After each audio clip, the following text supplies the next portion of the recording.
Hindi ko alam kung kanta ng parokya ni Edgar yun, yung "Ako'y malungkot na naman."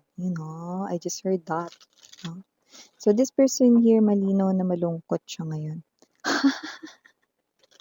And with the word na naman, ibig sabihin, hindi niya lang ito isang beses nararanasan, kundi it looks like he or she is inside a loop of sadness, 'no? Hindi siya makaalis doon, 'no? Imagine a hamster, 'no, tumatakbo sa loob ng parang Ferris wheel niya, 'yan, 'no? 'Pag malungkot siya, kung mawala man yung kalungkutan na yun, babalik din agad and same din ulit yung situation na iniisip niya and that situation connects to you. So let me gather the right informations here related to that. Okay.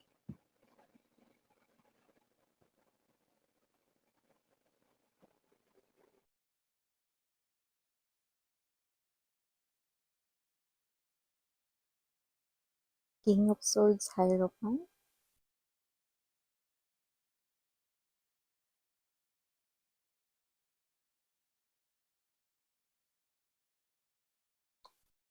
Oh, center of the reading is the death energy right beside the Knight of Wands in the world. Five of Wands to the Five of Swords now, Lovers of Empress para sa ating bottom of the deck, Two of Swords and the Ace of Coins. Okay, kasi naman tong energy nito, this person went silent, no?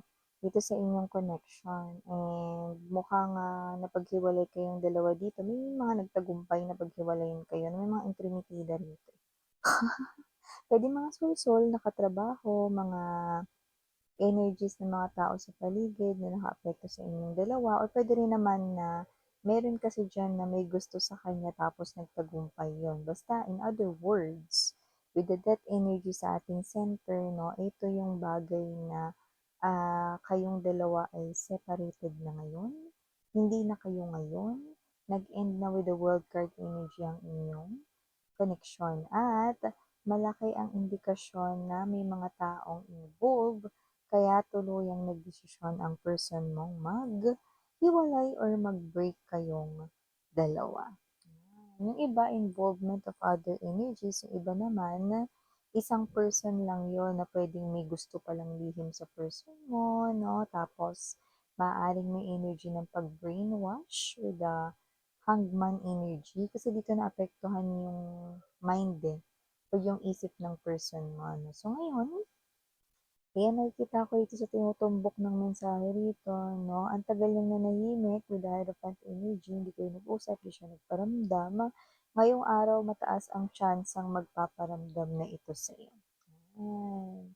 So, whatever the case may be, ang clue na maaaring mataas ang tsansa na ito ang ex mo. Kapag ikaw ito na hindi ka naman talaga as in nakaabang sa phone mo, hindi ka naman yung usual na parang tingin ng tingin sa phone mo, but for some reason, today, hindi mo mawarian, no? Kahit hindi mo pa napakinggan tong reading na ito, na hindi mo mawarian, parang feeling mo may mag-chat sa'yo, magme-message sa'yo, magte-text sa'yo, may ganyan. Parang may bagay na mangyayari ngayon na matagal mong hinihintay.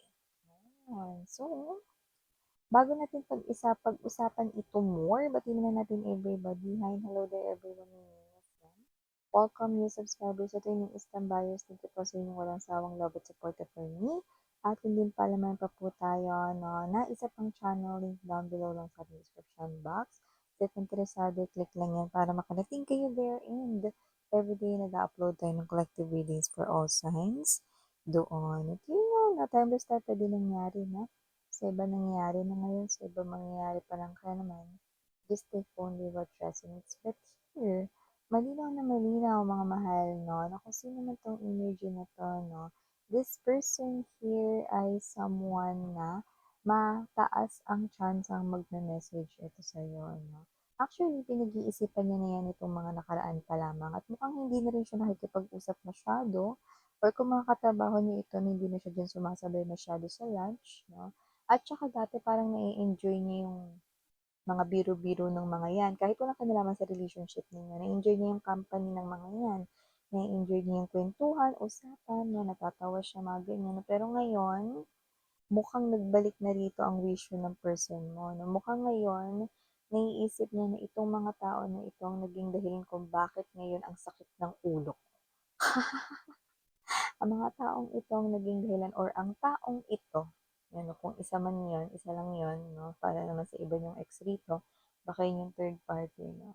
Yan ang taong nakaapekto sa desisyon ko na parang siya ang hinayaan ko magdesisyon imbes na ang sarili ko.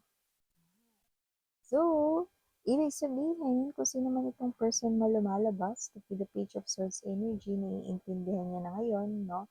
Yung kanya ritong um, nararanasan, no, ay malaking bahagi ng hinayaan niya kasi na magdesisyon ng ibang tao para sa kanya. Yan. Whether isa lang yun or marami sila, hinayaan niya pa rin yun na magdesisyon yung iba para sa kanya. Yan. So with this three of coins energy, nakikita ko rito na maaaring may mga kinakausap siya ngayon, no, na pwedeng yun yung mga taong naniniwala sa relationship ninyong dalawa o yun yung tao dito na parang person. So, ayun, nalobat. So, ito lang yung natin pinag-uusapan natin. So, yun nga, no, ngayon na pinagkakausap niya yung mga tao rito, no, na maaaring yung mga taong tunay na may concern sa kanya, tulad na lamang no, ng hindi lang basta rito makapagbigay ng suggestion, kundi yung talagang iniisip rin in advance kung kapag ginawa niyo ba itong advice na i-share ko, mapapasama ba siyang papabuti siya rito. Yan, ito rin yung mga tao na sinisita siya, no, kapag may gagawin siya rito ang desisyon at nakikita nila na ito ay maaaring mali or magdulot rito ng hindi magandang resulta para sa kanya. Yun. So, pwedeng yun yung mga kaibigan niya, katrabaho, na totoong concern talaga sa kanya, mga best friends close niya rito. Pwede rin naman na yan ay mga relatives, no? So, mga ka-close niya ngayon, nakita natin dito, no, na umiiwas siya, lumalayo siya dito sa mga tao na ito, no, dahil nakita niya nga na itong mga tao na ito ay hindi naman talaga nakabuti para sa kanya, para sa inyong relationship, no. Ngayon, nakikita ko na itong tao na 'to madalas ka na niya ritong inoobserbahan, puwedeng sa social media. May energy rin ng hindi sa social media lalo na kung may pag-block naman dito ng mga social media accounts 'no. So, puwedeng ito namang page of swords dito 'no ay ang pakikibalita mula sa iba. Okay, na puwedeng konektado pa sa inyong dalawa, 'yan. And also, nakikita ko rin dito 'no, na itong person mo na ito ay nag-mature with this hangman energy. May energy rin na siya rito 'no, ay nakikita ka na ngayon bilang someone na eto na talaga yun, yung babaeng gusto kong makasama, sana, 'yan 'no. At eto na talaga yung gusto ko talaga na ituloy na relationship at ayoko na ng paiba-iba ng relationship, yun. Ba't paiba-iba ng relationship miss yan? Ayan 'no, kasi nakita ko rito kung sino yung naipalit sa inyo, kung may naipalit man ay, na-realize niyang hindi pala yun yung taong gusto niyang makasama sa kanyang pagtanda or forever 'no, or habambuhay, 'yan 'no. Kundi na-realize niya 'no, na yung nagsarang pintuan 'no, at yung energy mo yung nakita ko dun. So, yun yung gusto niya ulit na buksan na or patuloyin sa buhay niya 'no. Not someone like you, kundi ikaw talaga. Hindi yung someone na kagaya or katulad mo dahil una sa lahat wala namang makakapantay sa'yo at wala namang makaka-duplicate or makaka-copycat sa'yo 'no. Ang tinutukoy niya rito 'no ay ikaw talaga sana mismo 'no. Ace of coins, ay ang energy na magsimula tayong muli. I do see that this person right in here really wants this so badly. But this person here 'no, ay nandun sa energy na kung wala siyang gagawin, wala ring mangyayari. Pero lumalabas siya bilang King of Swords. So, ibig sabihin ang taong ito 'no, ay magme-message sa'yo at siya ay nakagawa na rito ng desisyon na magme-message na 'yan sa inyo. Yung iba marami-rami rito na ngayong araw, mataas ang tsansa na magme-message 'yan sa'yo. Okay, sa iba naman ay sa mga darating na araw 'no, yung iba bukas, 'yan 'no, yung hindi na matagal. Kasi ayaw niya ng patagalin ito kasi ang tagal niya ng naghihintay. So, whatever the case may be with the two of swords energy, may energy rin dito 'no ng, 'pag dumating itong mensahe na 'to hindi mo alam kung ano yung sasabihin mo diyan or hindi mo alam kung paano mo yan re-replyan. Maaaring hindi mo yan agad replyan 'no, like matapos pa muna rito 'no, ang ilang mga araw, pero hindi yan mawawala sa isip mo. Kasi parang may energy ka rito na kailangan mo 'tong replyan. May energy kasi kayo rito na parang kaya niyo kailangan yan replyan kasi maaaring may mga gusto pa kayong sabihin sa kanya, oras na para sabihin niyo yon. 'Yan 'no. Yung iba naman dahil hindi niyo alam kung ano yung isasagot niyo diyan, sa reply niya na 'yan na maaaring hindi kayo makakapag-reply kaagad, 'yan. So, whatever the case may be, some of you are still affected, some of you ay hindi lang alam yung gagawin, some of you puwedeng hindi na affected. Pero I do see that for a lot of you, when this message arrives here sa'yo, you do not know what to say and you do not know what to do. But yeah, the high, dito na nakikita kong sign 'no, na hindi mo alam is yung parang wala ka namang iniintay talaga today na importanteng, mensaheng paparating pero tingin ka ng tingin sa phone mo 'no. Like, I'm seeing your energy feeling that there is a message coming in sa iyong phone 'no, magno-notify or what 'no. I do see that, this is your energy especially if you are highly spiritual or highly intuitive, yan ang nakikita natin here. Okay, and of course, nakita rin tayo dito ng energy mga babes, no? Na kung sino man tong energy na to, no, this is someone here na lumalabas bilang,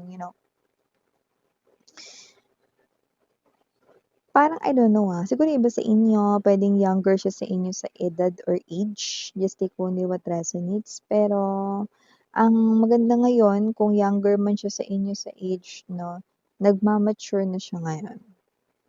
Okay, gusto niya na ngayon mag-settle down, gusto niya na ngayon na maging maayos yung kanya ritong life, 'no, and gusto niya na ngayon na maitama rito na yung inyong koneksyon. Na maganda, ikaw na yung nakikita niya ngayon dito na gusto niya ritong pag-stayan at hindi na rito nais na maghanap pa rito ng iba pa. Kasi parang alam niya na sa sarili niya rito 'no, na yung taong pinakawalan daw niya is yung taong gusto niya talagang makasama. So, it is clearly his or her fault at alam niya yon 'no, kung bakit kayo nagkahiwalay, nag-break or nagtapos ang relationship. Kaya alam niya rin na siya yung dapat gumawa ng paraan. Kaya tatapusin niya na, this person here, cutting yung kanya rito na waiting period, and this person here will be, man enough or, at all time gender dito, ba lalaki, LGBT, ibig sabihin, paninindigan niya na rito na dahil siya ang nagkamali, siyang dapat gumawa ng paraan na upang lumapit at kausapin o suyuin ka. Yun, 'di ba? Siyempre kayo naman talaga, ano alangan naman yung nagawan pa ng hindi maganda yung lumapit. Actually, gano'n yung nakita ko sa senaryo ninyo dati. Siya may kasalanan pero ikaw pa yung nag-sorry, nanggigigil ako dito, eh. Pero at least ngayon, alam niya na 'no, na siya yung may kasalanan, siya dapat yung lumapit at siya yung dapat mag-sorry, hindi ikaw 'no. You are too kind-hearted 'no, kaya naabuso niya rin yun and nasanay kasi siya rito dahil lagi kang nandiyan, yun. Noon yun, Mars. Patayong gender ba, lalaki, LGBT? Just take only what resonates. Initials na tayo. We have here capital letter N, P, B as in boy, L, J, LJ, just take only what resonates. We also have here, I don't know if that is one or I, just take only what resonates. And last but not the least, capital letter A. For small letters, we have C, Y, T. I don't know again if that's 0 or O because it's in cursive nung nakita ko. So, if it's 0, it means this person here will definitely take that chance of sending you message today, okay, or tomorrow, basta hindi na matagal. And if that's O, then definitely meron ditong small letter O sa kanyang name or your name. Just take one day one chance. So also have here D as in dog, A, L, and last but not the least, G. Oh, may humahabol. I. So, ito yung mga mensahe nakuha natin here for you guys. Again, I'm Rihanna, only for the girls and yan doon na for the boys. Sana ngayon, love and light, itra. Annyeong.